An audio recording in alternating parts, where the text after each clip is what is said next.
ठाण्यात युती करण्याबाबतचे सर्व अधिकार एकनाथ शिंदेंना, उमेदवारी न मिळालेले उमेदवार पुन्हा ठाकरेंकडे वळण्याची शक्यता, जय महाराष्ट्राला सूत्रांची माहिती।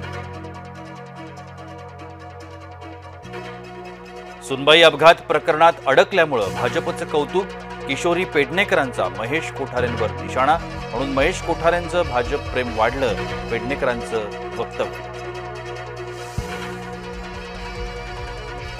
शनिवार वाड्याबाबत नियम पाळले पाहिजेत, मुख्यमंत्री फडणवीस यांचं वक्तव्य।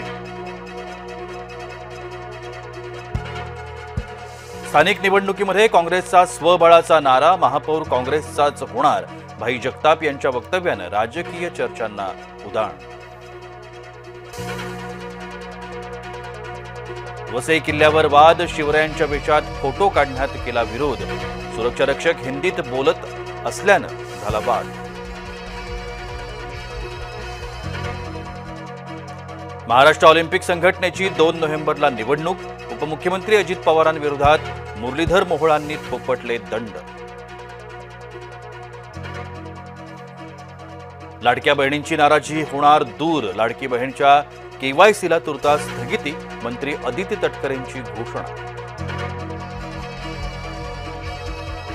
राष्ट्रपतींच्या हेलिकॉप्टरचं चाक रुतलं, राष्ट्रपतींच्या दक्षिणेच्या दौऱ्यात घडला प्रकार, धक्का मारून बाहेर काढण्यात आलं हेलिकॉप्टर। मुंबईची हवा वाईट झाली, दिवाळीच्या फटाक्यांमुळे वायू प्रदूषण, श्वसनाचा अनेकांना होतोय त्रास। बिहारमध्ये काँग्रेस आघाडीत वाद सुरूच, राष्ट्रीय जनता दल आणि काँग्रेस दरम्यान 12 जागांचा वाद। रणजित कासरेचे सुरतमध्ये कारनामे, खंडणीखोरीच्या आरोपाखाली सुरत पोलिसांकडून कारवाई। टीईटीची पात्रता परीक्षा 24 नोव्हेंबरला, टीईटीसाठी 1 लाख शिक्षकांचेही अर्ज।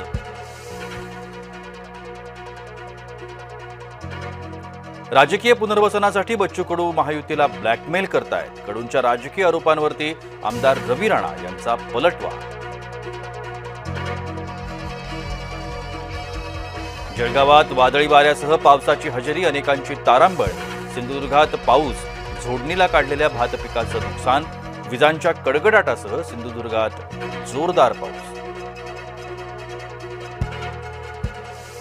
हिंगोलीतल्या शेतकऱ्यांनी साजरी केली काळी दिवाळी, शेतकऱ्यांची दिवाळी अंधकारमय करणाऱ्या सरकारचा निषेध, कुरुंदा या ठिकाणी शेतकऱ्यांचं 1 दिवसीय अन्नत्याग आंदोलन।